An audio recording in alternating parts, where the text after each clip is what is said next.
Video 5, Chapter 8, Choosing the Right Sample Size. Now this will again be a pretty short video. We're just going to work through one example real quick. Someday. There we go. Alright. In planning a study, we may want to choose a sample size that will allow us to estimate the parameter, whether it be the population mean or the population proportion, within a given margin of error. Okay? The problem is, until we actually do the study, we won't know what p hat is, our sample proportion, for example. We need to guess approximately what p hat will be. We're going to call this guess p star. Okay? Now here's the thing. You might already be confused about why we're even talking about this. Let's say that you want to conduct an experiment, let's say, or conduct a survey, and you want your margin of error to be fairly small. You know, you don't want to be more than, let's say, 3 percentage points off of what the actual population proportion is. But in order to be 3 percentage points off, it's all based primarily, I mean, you can say, well, I want to be 95% confident, I want to be 99% confident. Okay, fantastic. But it all relates back to sample size. Because your margin of error in a proportion problem, as you will see right here, is based on sample size n. It's got to be big enough to make the margin of error small enough so that you can achieve a certain level of a margin of error here.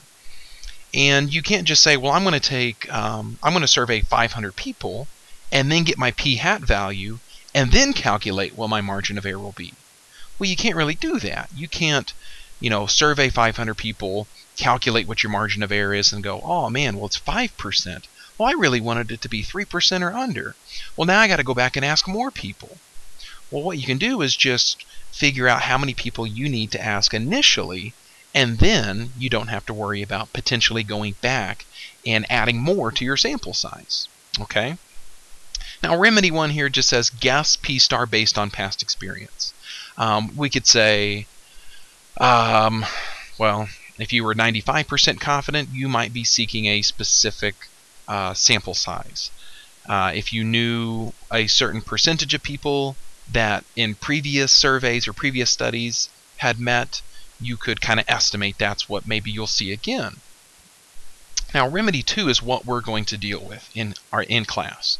We're going to use p star as 0.5, as a half. And the reason is because of that, we get the largest margin of error when p hat is 0.5. So this guess is conservative in the sense that if we get any other p hat value, whether it's greater or smaller than 0.5, we will get a margin of error smaller than planned. Okay, and I'll show you. I'll do an example where we'll use 0.5. Okay, and I'll say, well, what if maybe p hat was we'll just go kind of in between 0.25, because that's right in between 0 and 0.5. And when we do our 1 minus p hat, we'll get the 0.75, which is kind of in between 0.5 and 1. So I'll show you that when p hat is 0.5, and we're just going to say, let's just guess that's 0.5, and it may not actually end up being 0.5, but if it is 0.5, that will give us the largest sample size possible. And then if we pick anything else other than 0.5, we will get sample sizes that are smaller. Okay? So here's the example we're going to look at. We're going to look at it one of two ways. Again, just like I mentioned, with 0.5 and with not 0.5. It says Gloria Chavez and Ronald Flynn are candidates for mayor in a large city. You are planning a sample survey to determine what % of the voters plan to vote for Chavez. You will contact a simple random sample of registered voters in the city. You want to estimate P, the proportion of people in the population who plan on voting for Chavez, with 95% confidence, and a margin of error no greater than 3%. How large of a sample do you need? Okay, so again, we're going to look at this with our conservative estimate that only 50% will vote for Chavez, and we'll go with a lesser conservative estimate of maybe 25% or 75%. It really doesn't matter which one of those two we choose, because both of those numbers will end up being right here in this p and 1 minus p value. Now, a lot of this video is going to be related to algebra. You're going to be solving for a variable here in an equation. Okay, so our m, our margin of error, we have already set that to be 3%. So I'm going to put 3% as my margin of error, and my z star, my critical value here, with 95%. And you could do one of two things here. You could say it's 2, as in 2 standard deviations, or you can use the more approximate 1.96, and that's what I will use. And then square root, and again, I'm going to use 0.5 as my conservative estimate here. And we are going to be solving for n, our sample size. So if I wanted to start solving this thing for n, well, n currently is underneath a square root, and I'm going to have to get rid of that square root at some point. The first thing I'm going to do is divide this 1.96 over.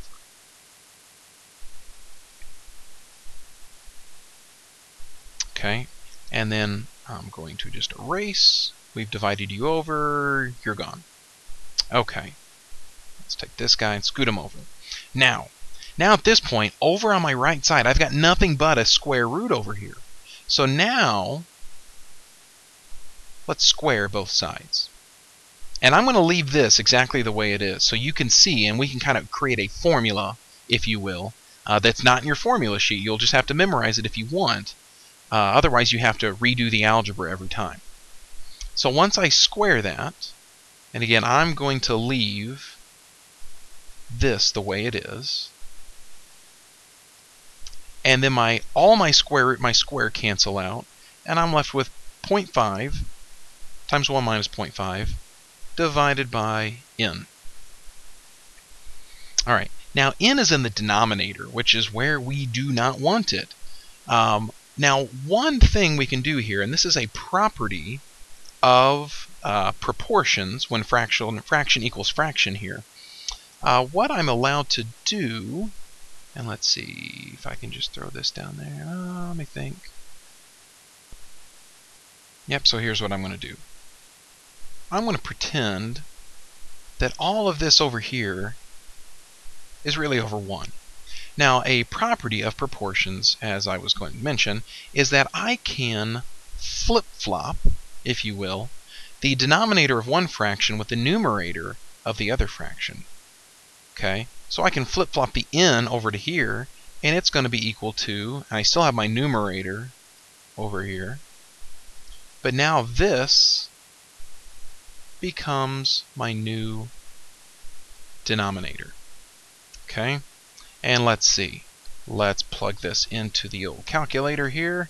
So I have 0.5 times basically 0.5 divided by parentheses 0.03 divided by 1.96 quantity squared, and I am at n is approximately 1067.1 repeating.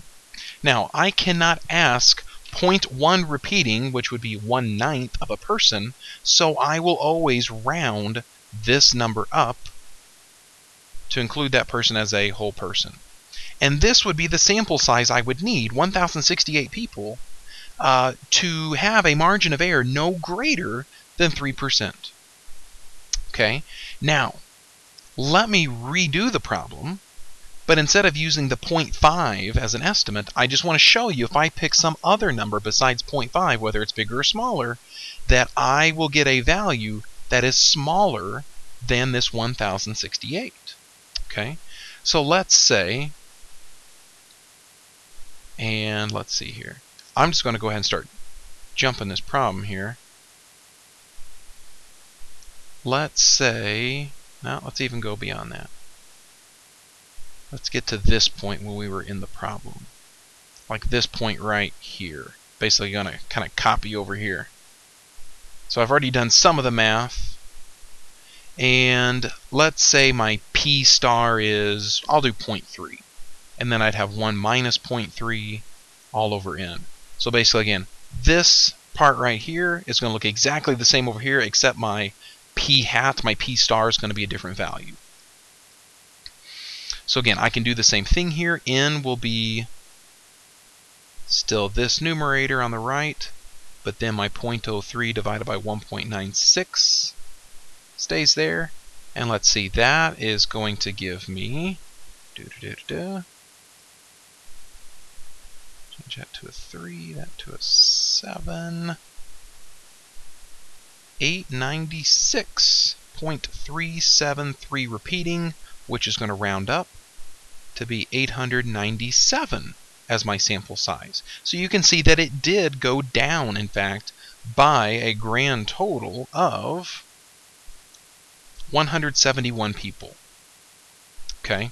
Now, if I ask 1,068 people and p hat really ends up being 0.3, it's saying that I really only needed to ask 897 people to achieve a margin of error no greater than 3%. But if I use this, the really maximum sample size for a 3% margin of error, no greater than 3%, my 1,068 will give me a margin of error that's much smaller than 3%, which is okay. It's okay to be under 3%, we just don't want to be over 3%. So, if you're wanting to achieve a certain margin of error, and you can't do this after you've started the problem, we're going to use 0.5 as a conservative estimate of p hat. Okay? And you saw here that with any other value of p hat, you get a smaller sample size. Okay, but we don't know if this is the one we really need to work with, so we will safely use the maximum possible sample size. And that is it for video 5.